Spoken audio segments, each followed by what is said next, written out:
What's going on, guys? Today we got some new info dumped from Raven from Call of Duty about Classified Arms Reloaded, or Season 3 Reloaded for Vanguard and Warzone. Specifically in this video, we're only talking about Warzone stuff. And yeah, I mean, I wish I cared more about Vanguard. I wish people cared more about Vanguard, but that's not the case. And this update goes live May 25th, 9 a.m. Pacific Standard Time. So there is that. Now, there's a lot of new things being added, such as a transit system to Caldera. This is very similar, if not identical, to the subway system that we saw in Verdansk, which was wonders. I love that system a lot. I was surprised that we didn't get it in Caldera off the rip, but it's back. It's here. Instead of it being trains, it's minecarts, and you see here on screen, this is the map of how you can traverse. I think this is going to be probably more effective than the train system was in Verdansk. The reason for that is there's a lot of empty space in the middle of the map for Caldera for some weird reason, specifically between docks, runaway, peak, beachhead, fields, and subpen. That little quadrant, the top right half quadrant of the map, has a lot of empty space. So when it comes to traversing in that area, hopefully this mitigates that stuff. But besides that, I'm all for it. Now, we got a new perk introduced called Serpentine, and this is interesting. So sprinting reduces incoming damage from bullets, explosives, and fire by 20%. Now, they question in here, will it be an auto pick? They say not necessarily, because things like double time and cold-blooded are very effective and still currently the choice and the meta. However, guys, with the way perks are going, you know, they talk about quick fix and other stuff. Like, there's some perks you don't select because you could pick them up and they're commonly picked up. I don't see why I would use double time or cold-blooded when Serpentine can help reduce, you know, incoming fire by 20%. Even that bit alone is enough to make me auto pick it. So this may be concerning. This is a perk 1 slot, and again, there is not much competition in this area. I don't know how I feel about this. Let's see how it plays off, but I got a feeling it might make Caldera feel a little bit more bungee sponging than I would like. Some people like that factor and a higher TTK and things like that. I do like a little bit faster time to kills in Call of Duty specific because it just feels right. And again, these are all assumptions. Let's see how this plays out. Now, we got 2 new tokens to be talking about. We got the Gulag entry token and the Redeploy extraction token. Now, first off, let's talk about the Gulag entry token. This is kind of a legendary item to get from supply drops, and what it is basically this.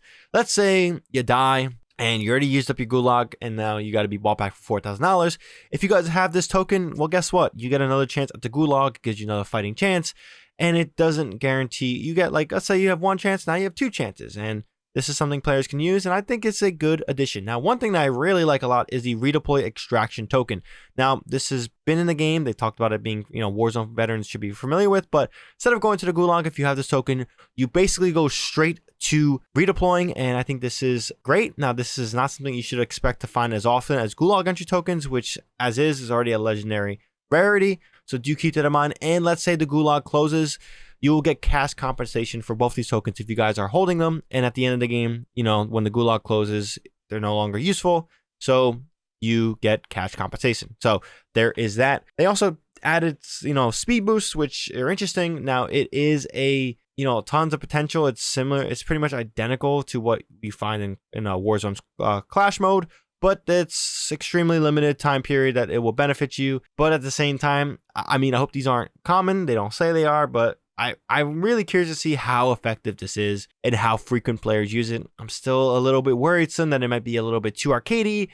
And again, we'll see how that feels, but I don't like this too much. And then Radar Jammer is another way to counter some things in the game. You cannot equip this in Plunder, but at the same time, it's a great to mid to late game like the PDS, which can change how your squad approaches the final battles, as they stated. Again, I think it's a good fix. I think it's a good addition. Something that may have been needed in Verdansk more than Caldera, but better late than never. And finally, last but not least, they talk about this brand new SMG and they compare it to the Owen gun. So the X4 Blixen SMG, they say here, the Owen gun is the most notable, slower firing SMG in this weapon category, but in Classified Arms Reloaded, the H4 Blixen will try and make a claim to power. In Vanguard multiplayer, the H4 Blixen delivers a reliable 3-shot kill at further range than the Owen gun, a slower fire rate. It has 3 more bullets per standard magazine and slightly better recoil control, aim down sight speed, and reload quickness. The recoil power can take time to learn,